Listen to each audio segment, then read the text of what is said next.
विद्यार्थी मित्रों, good morning. आज हम हिंदी का 9वां प्रकरण निर्भय बनो गद्य के बारे में सीखेंगे। अगले लेक्चर में हमने देखा कि प्रियोदा और उनकी टीम के सदस्य सेवा कार्य करते हैं और उसी कारण उस इलाके के सभी लोग उसे अच्छी तरह से जानते हैं। मोना नामक लड़का प्रियोदा की टीम का सदस्य बनने के लिए वहाँ शनिवार के कार्यक्रम में उपस्थित हुआ था। सभी ने उसका परिचय किया और उससे गाना सुना। तभी इब्राहिम अपशब्द का प्रयोग करता है। उसे रोकते हुए प्रियोदा हर्ट कहता है। उसे समझाता है कि टीम का कोई भी सदस्य किसी भी प्रकार का अपशब्द या गाली मुंह से निकालेगा तो उसे टीम में से निकाल दिया जाएगा। इब्राहिम माफ़ी मांगता है, लेकिन वह फिर से साला शब्द का प्रयोग करता है। प्रियोदा उसे चेतावनी देता है। तब इब्राहिम उसे कहता है कि सरकारी अफसर को गाली देने में क्या हर्ज है। तब क्लब के नियम की याद दिलाकर इब्राहिम को शांत कर दिया जाता है।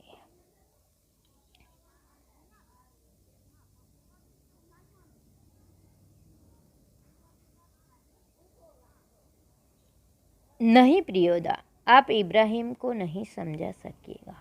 वह महीन बात देरी से बूझता है। मैं समझा देता हूँ। देखो इब्राहिम, यदि क्लब का मेंबर रहना है तो इसके रूल्स को मानना होगा। रूल्स यानी नियम। नियम है कि कोई सदस्य आपस में बातचीत के सिलसिले में कोई खराब शब्द नहीं बोलेगा। जानते हो ना? बस बात खत्म। शहुआइन धर्मशाला के पास आकर सभी ने एक दूसरे से विदाई ली। विदाई अंडरलाइन करजो विद्यार्थी मित्रों। शहुआइन धर्मशाला के पास आकर सभी ने एक दूसरे से विदाई ली। यहाँ पर भाववाचक संज्ञा कौन सी है?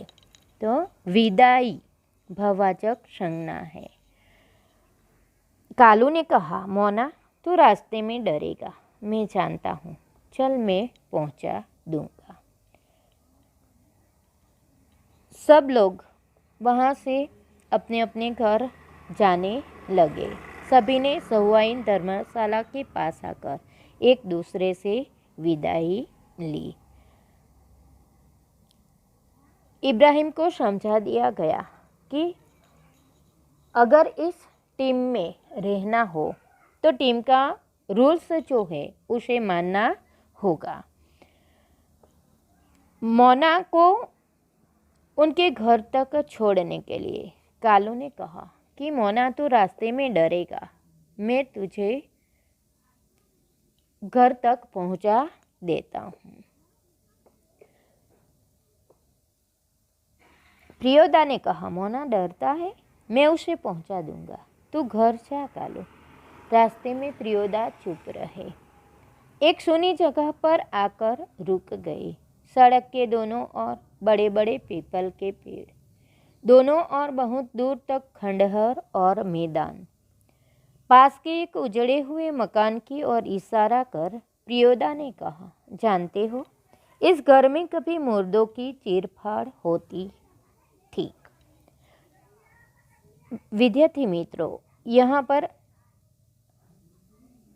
शब्द समूह के लिए एक शब्द जहाँ मुर्दों की चीरफाड़ होती है वह जगह, तो पोस्टमार्टम हाउस। जहाँ मुर्दों की चीरफाड़ होती है वह जगह यानी पोस्टमार्टम हाउस। पोस्टमार्टम हाउस था यह। इसीलिए दोनों लोगों को डर है कि आसपास के पेड़ों पर भूत पिशाच किलकिल करते रहते हैं। मैदान में प्रेतानियाँ नाचती है संतालियों की तरह झुंड बांधकर। क्यों डरने लगा? अकेले यहाँ आ सकते हो? जी नहीं, प्रियोदा हंसे, बोले, देख मोना, भूत प्रेत ऐसे आदमी को कभी नहीं तंग करता। तंग करना यानी परेशान करना। जो 10 का काम करता हो। तुम्हारी उम्र में मैं भी डरता था। मेरे गुरु महाजन ने मुझसे हंसकर कहा था, 10 का काम करने वाला तो खुद भूत होता है, उसको भूत क्या कर सकता है। चलो शुरू करो वह गाना, राम रहीम ना जुदा करो भाई। मनमोहन गाने लगा, राम रहीम ना जुदा करो भाई, दिल को सच्चा रखना जी। तो जब कालू ने कहा कि मोना तू रास्ते में डरेगा, मैं तुझे घर तक पहुंचा दूं, तब सूर्यनारायण ने उसे रोका और कहा कि तू अपने घर जा, मैं मोना को उसके घर तक पहुंचा दूंगा। रास्ते में प्रियोदा ने मोना से कहा, मोना तू डरता है। बाद में उसे समझाया कि मैं भी तुम्हारी उम्र में डरता था, लेकिन मेरे गुरु महाजन ने मुझे कहा था कि जो 10 का काम करता है, 10 का काम करना यानी सेवा कार्य करना, मुहावरे का अर्थ है 10 का काम करना यानी सेवा कार्य करना। तो मैं भी तुम्हारी उम्र में डरता था, लेकिन मेरे गुरु महाजन ने मुझे समझा दिया था कि जो सेवा कार्य करता है वह तो दिन हो या रात कभी भी कहीं भी फिरता रहता है, भटकता रहता है, वह खुद भूत के समान होता है। इसीलिए उसे भूत का डर नहीं होना चाहिए।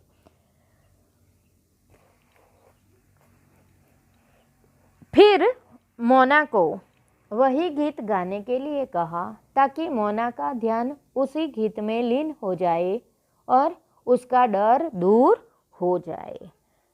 मोना भी प्रियोदा के कहने पर वह गीत गुनगुनाने लगा, राम रहीम न जुदा करो भाई। तो विद्यार्थी मित्रों, यहाँ पर हमारा यह प्रकरण पूर्ण होता है। अब हम स्वाध्याय के प्रश्न देखेंगे। पहला प्रश्न है, प्रियोदा को सभी लोग क्यों प्यार करते हैं। यह प्रश्न आपको नोटबुक में लिखना है। तो प्रियोदा को सभी लोग क्यों प्यार करते हैं। प्रियोदा को सभी लोग प्यार क्यों करते हैं। तो प्रियोदा कैसा लड़का है। प्रियोदा बहुत सेवाभावी लड़का है। वह हर रविवार को सन्यासी आश्रम के लिए मुठिया वसूलने जाता है। स्कूल का कोई छात्र या शिक्षक बीमार पड़ जाए तो प्रियोदा अपने साथियों के साथ उसकी सेवा के लिए उनके घर पहुंच जाता है। जब तक वह रोगी स्वस्थ न हो जाए तब तक उसकी टीम के सदस्य उनकी सेवा में लगे रहते हैं। इस प्रकार प्रियोदा और उनकी टीम के सदस्यों का व्यवहार आत्मीयतापूर्ण है। उनके गुणों को देखकर उनकी सेवा कार्य से प्रियोदा और उनकी टीम के सदस्यों को सभी लोग प्यार करते हैं। प्रियोदा के दल के 3 सदस्यों के नाम बताइए। तो इब्राहिम, मोना, कालू, सूर्यनारायण आदि। यह प्रश्न आपको नोटबुक में नहीं लिखना। प्रियोदा की टोली कौन कौन से सेवा कार्य करती है, यह प्रश्न भी नहीं लिखना। प्रियोदा की टीम के सदस्य सन्यासी आश्रम के लिए मुठिया वसूलते हैं। वे कोई छात्र या शिक्षक बीमार पड़ जाए तो उसकी सेवा करते हैं। आगे का प्रश्न है, मनमोहन को तैरना सिखाने की जिम्मेदारी किसे सौंपी गई। यह प्रश्न आपको लिखना है। मनमोहन को तैरना सिखाने की जिम्मेदारी सूर्यनारायण को सौंपी गई। इब्राहिम ने किस बात के लिए माफ़ी मांगी? इब्राहिम ने किस बात के लिए माफ़ी मांगी? तो अपशब्द का प्रयोग इब्राहिम ने किया था। यह उनकी टीम से के रूल्स से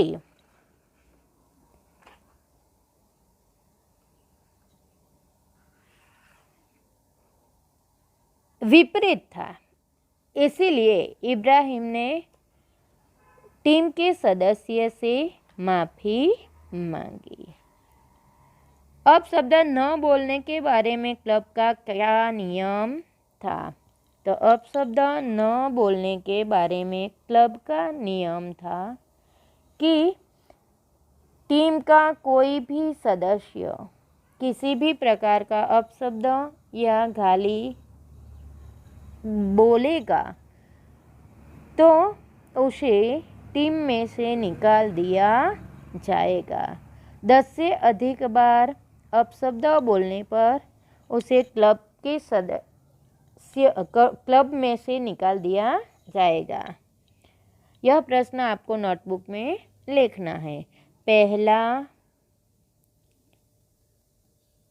चौथा, पांचवा और छठा। आगे देखिए, प्रियोदा के दल के सदस्य शनिवार की शाम को कहाँ पर एकत्र होते हैं? यह प्रश्न बार बार पूछा गया है। प्रियोदा के दल के सदस्य शनिवार की शाम को कहाँ एकत्र होते हैं? तो प्रियोदा की टीम के सदस्य शनिवार की शाम को परमान के उस पार बालूचर पर इकट्ठे होते हैं। स्कूल की छुट्टी के बाद सभी सदस्य मिलने पर क्या करते हैं? तो स्कूल की छुट्टी के बाद सभी सदस्य मिलने पर रविवार का प्रोग्राम तय करते हैं। मनमोहन ने प्रियोदा के पहले प्रश्न के उत्तर में किस भारतीय महापुरुष का नाम लिया? तो मनमोहन ने प्रियोदा के पहले प्रश्न के उत्तर में महात्मा गांधी का नाम लिया। पक्षी को किसने गोली मारी थी? तो पक्षी को सब डिप्टी साहब ने गोली मारी थी। प्रियोदा के मुंह से हाल्ट क्यों निकला? साला शब्द के प्रयोग पर इब्राहिम को उसकी गलती का एहसास कराने के लिए प्रियोदा के मुंह से हाल्ट शब्द निकला। सड़क के दोनों ओर कौन से वृक्ष थे? सड़क के दोनों ओर पीपल के बड़े बड़े वृक्ष थे। तो विद्यार्थी मित्रों, सेकंड प्रश्न में से पहला प्रश्न, दूसरा प्रश्न, तीसरा प्रश्न आपको नोटबुक में लिखना होगा। आगे देखिए, 2-3 वाक्य में उत्तर लिखिए।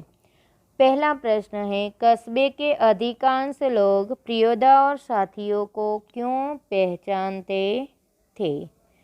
तो कस्बे के अधिकांश लोग प्रियोदा और उनके साथियों को पहचानते थे क्योंकि प्रियोदा और उनके साथी हर रविवार की सुबह सन्यासी आश्रम के लिए मुठिया वसूलने जाते थे। स्कूल के किसी छात्र या शिक्षक बीमार पड़ जाए तो प्रियोदा की टीम के सदस्य उसके स्वस्थ होने तक उसकी सेवा करते रहते थे। उसके इसी सेवा कार्य के कारण कस्बे के अधिकांश लोग प्रियोदा और उसके साथियों को पहचानते थे।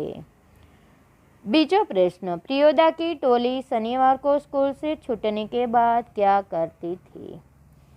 शनिवार को स्कूल से छूटने के बाद प्रियोदा की टोली बालूचर पर जमा होती थी। खेलकूद, गाने बजाने के अलावा प्रियोदा दुनिया भर की खबरें सुनाती थी। बाद में रविवार का प्रोग्राम तय किया जाता था। किस बीमार की सेवा करने कौन जाएगा किस मोहल्ले में? कौन जाएगा मुठिया वसूलने? यह सब कार्यक्रम शनिवार की शाम को ही तय किया जाता था। तीसरा प्रश्न, मनमोहन को तैरना सिखाने के बारे में सूर्य नारायण ने क्या कहा? तो मनमोहन को तैरना सिखाने के बारे में सूर्य नारायण ने कहा कि एक दिन उसे उठाकर पानी में फेंक दूंगा तो खुद तैरने लगेगा। आगे, पुल के पास गाड़ीवान क्या कर रहा था? तो पुल के पास गाड़ीवान तन्मय होकर गीत गा रहा था। भूत प्रेत के बारे में पांचवा प्रश्न, मनमोहन का भय दूर करने के लिए प्रियोदा ने क्या किया? तो मनमोहन का भय दूर करने के लिए प्रियोदा उसे उसी रास्ते से ले गए जहाँ बिल्कुल सुनसान रास्ता था और डरावना रास्ता था। उन्होंने मनमोहन को उजड़ा हुआ मकान दिखाया जहाँ पहले मुर्दों की चीरफाड़ होती थी।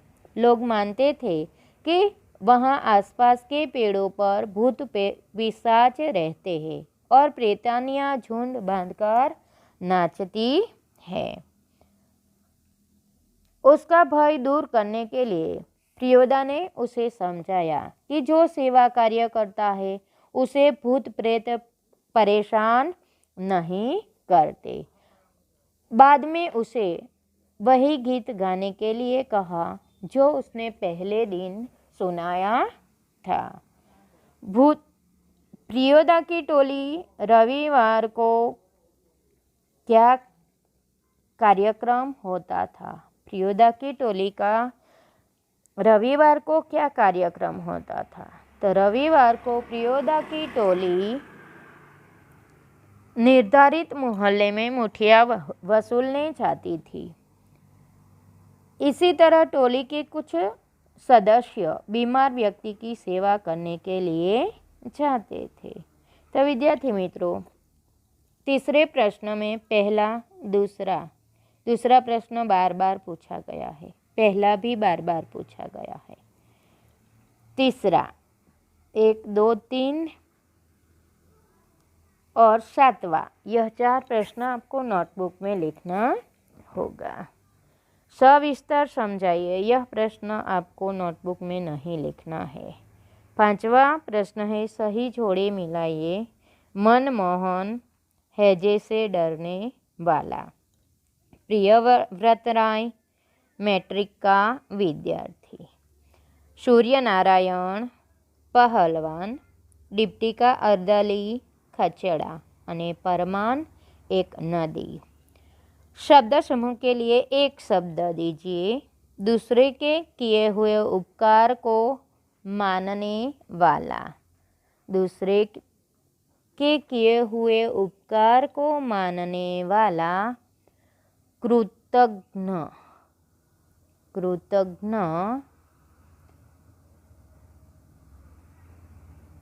बीजू, दूसरों के किए हुए उपकार को न मानने वाला उसे कहते हैं कृतज्ञ। कृतज्ञ। त्रीजू, मुर्दों के चीरफाड़ की जगह पोस्टमार्टम हाउस। मुर्दों के चीरफाड़ की जगह पोस्टमार्टम हाउस। जहाँ बीमारों को भर्ती करके इलाज होता है अस्पतालय। अस्पताल। अस्पतालय नहीं पण अस्पताल। तो शब्द समूह आपको नोटबुक में लिखना होगा। विरुद्धार्थी शब्द गरीब नु अमीर, प्यार नफरत, स्वस्थ अस्वस्थ, गलत सही અને ઉજળા शब्द का विरुद्धार्थी हरा भरा। समानार्थी शब्द शुभ शाम।